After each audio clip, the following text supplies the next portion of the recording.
Assalamualaikum warahmatullahi wabarakatuh. Perkenalkan, nama saya Nanda Alfian, NIM 19136164. Di sini saya akan menjelaskan mengenai ilmu ukur tanah. Yang pertama yaitu pengukuran tanah. Pengukuran tanah definisikan sebagai seni penentuan posisi relatif pada, di atas, atau di bawah permukaan bumi, berkenaan dengan pengukuran jarak, sudut-sudut, arah-arah baik vertikal maupun horizontal. Seseorang yang melakukan pekerjaan pengukuran dinamakan surveyor. Tujuan dari surveyor tersebut antara lain menghasilkan ukuran dan kontur permukaan tanah, misalnya untuk persiapan gambar plan-plan atau peta. B. Instrumen survei masa lalu. Sejarah survei pengukuran tidak terlepas dari ilmu astronomi dan matematika. Awalnya matematika dikembangkan untuk keperluan praktis dalam kehidupan masyarakat itu. Hubungannya erat matematika dan ilmu ukur tanah dapat dilihat dari istilah matematika, seperti geometri yang menurut bahasa Latin berarti pengukuran bumi. C. Klasifikasi survei. Mengklasifikasikan survei tidak bersifat mutlak, mungkin ada perbedaan objek dan prosedur yang saling tindih. A. Survei atas dasar akurasi. 1. Survei planimetris, survei yang berasumsi bahwa permukaan bumi datar atau tidak melengkung. 2. Survei geodetis. Survei ini memperhitungkan bentuk muka bumi yang melengkung dan melakukan pengukuran jarak-jarak dan sudut-sudut ketelitian tinggi. B. Survei atas metode penentuan posisi. Atau dasar metode penentuan posisi titik dibedakan antara terestetis dan ekstraterestetis. Metode terestetis dilakukan berdasarkan pengukuran dan pengamatan yang semuanya dilakukan di permukaan bumi. C. Survei atas dasar instrumen. Survei chain. Survei ini dilakukan pada luasan yang sempit terbuka dan pekerjaan lapangan yang dilakukan dengan pengukuran linear. Survei traverse. Istilah traverse digunakan untuk pengukuran yang melibatkan pengukuran jarak-jarak meteran atau chain, arah, dan sudut-sudut kompas.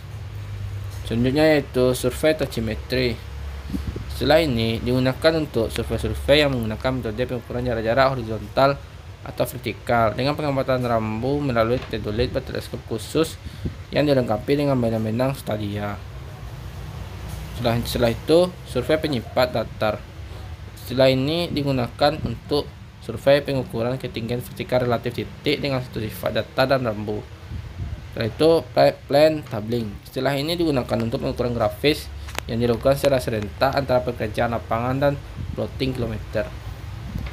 Survei triangulasi. Jika akan dilakukan pengembangan wilayah, survei triangulasi diadakan.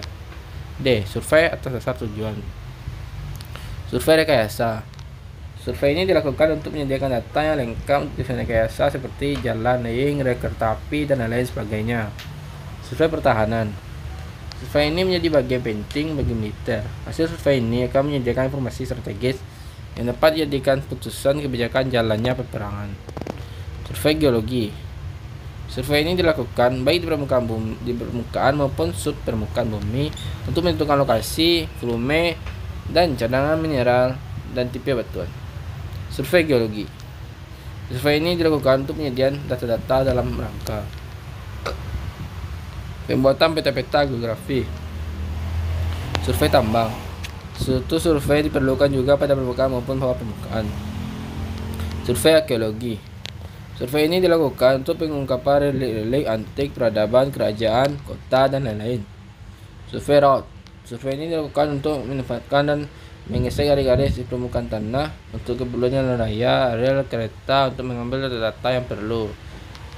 Survei atas dasar tempat. Survei tanah. Beberapa contoh survei ini diantaranya adalah pengukuran garis tanah, penentuan jarak, dan azimutnya. Survei hidrografi. Survei ini berkaitan dengan badan air seperti sungai, danau, perairan pantai, dan pengambilan data-data pasang surut pantai dari badan air tersebut, serta penentuan bentuk permukaan di bawah air untuk menilai faktor yang mempengaruhi. Survei bawah tanah. Survei ini dipersiapkan untuk perencanaan bawah tanah. penempatan titik-titik dan arah terowongan lubang udara, arah aliran tersebut.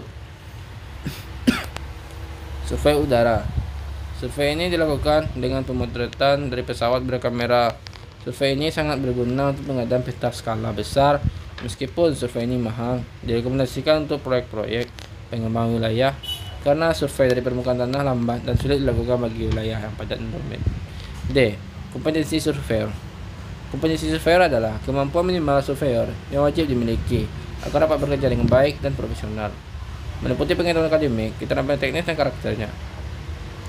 Ketiga komponen itu saling mendukung dalam diri surveyor dalam menghadapi pekerjaan yang berat di lapangan. Surveyor yang kompeten harus memiliki pengetahuan tentang teori pengukuran dan keterampilan praktis. Pada pengukuran planimetris, banyak digunakan geometri, aljabar, dan trigonometri. Khususnya trigonometri wajib diberikan sejak awal kepada calon surveyor pemula. Sementara itu, pekerjaan kantor pada surveyor geodetis memerlukan penelitian hitung khusus yang lebih lanjut dan rumit. Sekian penjelasan resume materi ilmu ukur tanah dari saya. Apabila ada kesalahan, mohon dimaafkan. Assalamualaikum warahmatullahi wabarakatuh.